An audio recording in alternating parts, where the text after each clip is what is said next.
International plural rules silently defaults to other for most non-English locales, even when the number is 1, making it useless without manual fallback logic.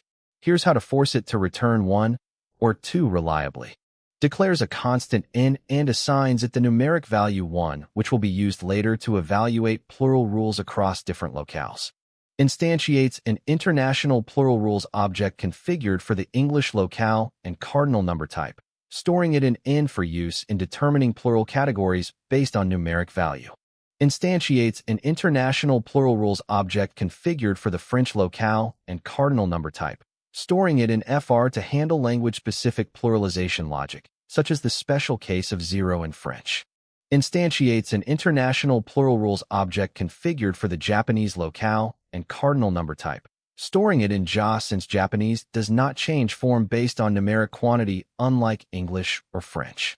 Calls the select method of the previously defined in object with n as input to determine the appropriate plural category for English and logs it alongside the label and followed by the returned category string.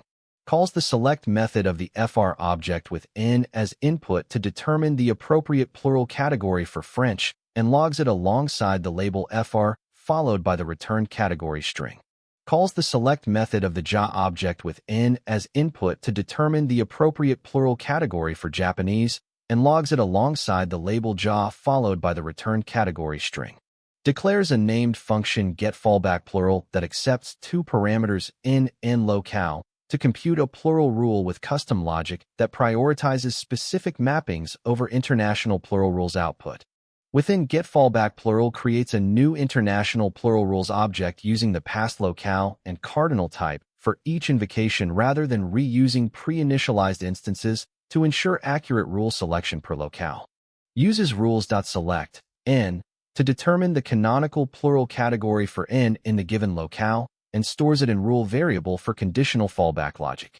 Returns 1 if n is 1, 2 if n is 2, otherwise returns the standard plural category obtained earlier, implementing a simplified override that enforces English-like mapping for all locales regardless of actual linguistic rules.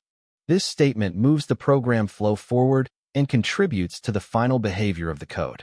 Invokes getFallbackPlural with arguments 1 and fr to validate that even for French where 0 would normally map to 0, this function forces 1 when n is exactly 1 due to the explicit priority in its internal logic. Invokes getFallbackPlural with arguments 2 and ja to verify that although Japanese has no plural inflection and normally returns other, this function overrides the result by mapping n equals 2 to 2 due to its hard-coded priority chain. Always validate plural rules per locale, and use a fallback wrapper when you need language-agnostic singular/plural logic. Subscribe for daily coding videos.